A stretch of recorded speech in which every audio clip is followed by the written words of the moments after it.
ঢাকের তালে আর ধূপের ধোঁয়ায় মাতোয়ারা হয়ে উঠেছে সারা দেশের বিভিন্ন শহরের প্রতিটি পূজা মণ্ডপ। এরই ধারাবাহিকতায় রাজশাহীতেও নানা সাজে সেজেছে 100টিরও বেশি পূজা মণ্ডপ। শারদীয় দুর্গাপূজা উপলক্ষে বর্ণিল সাজে সাজানো হয়েছে রাজশাহী মহানগরীকে।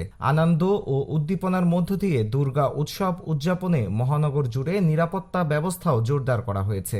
হিন্দু ধর্মাবলম্বী ছোট বড় সকলেই পূজা মণ্ডপগুলো ঘুরছে এবং তাদের উৎসব উদযাপন করছেন। আমি দুর্গা মার মূর্তি দেখেছি, ঘুরেছি, অনেক মজা লেগেছে আমার মায়ের সাথে আর দাদুর সাথে।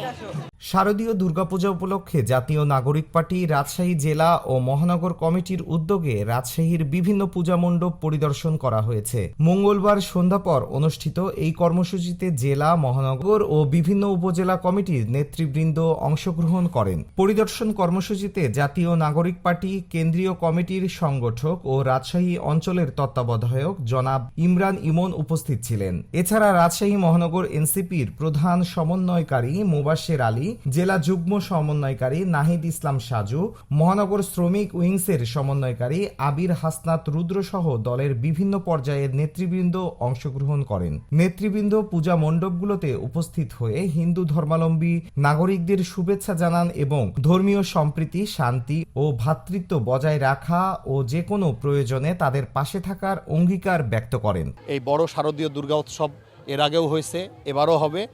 আমরা আশা করি, আমরা কোনো জিনিসই আশঙ্কা করি না। রাজশাহীতে এই সৌহার্দ্যপূর্ণ পরিবেশ সবসময় বিরাজিত ছিল, এখনও ছিল। আমরা ওনাদের যে কোনো প্রয়োজনে ওনাদের পাশে আছি, ওনাদেরকে সহায়তা করার জন্য। মুসলমানদের বাইরে অন্যান্য ধর্মাবলম্বী আছে, তাদেরকে ভোট ব্যাংকের মতো ব্যবহার করেছে এবং বিভিন্ন সময়ে ব্যবহার করেছে তাদের সুবিধার্থে ক্ষমতার পাটাতন পাকাপোক্ত করতে। কিন্তু আমরা বলতেছি যে বাংলাদেশে আসলে কেউ আর ধর্মীয় পরিচয়ে কোনো বিভেদের সম্মুখীন হবে না।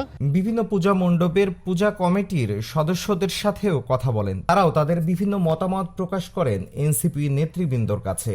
আওয়ামী লীগের সময় চলে গেছে, বিএনপির সময় বিএনপি চলে গেছে, এখন নতুন যারা আসছে, নতুন বাংলাদেশ গড়ার একটা অঙ্গীকার তারাই দিয়েছিল আমাদেরকে, এটা বাস্তবায়ন তারা করুক। হিন্দু শাস্ত্রের বিশুদ্ধ পঞ্জিকা মতে এবছর পৃথিবীর মঙ্গল কামনায় দেবী দুর্গা গজে চড়ে কৈলাস থেকে পৃথিবীতে এসেছেন। দশমীতে প্রতিমা বিসর্জনের মধ্য দিয়ে কৈলাসে ফিরে যাবেন পালকিতে চড়ে।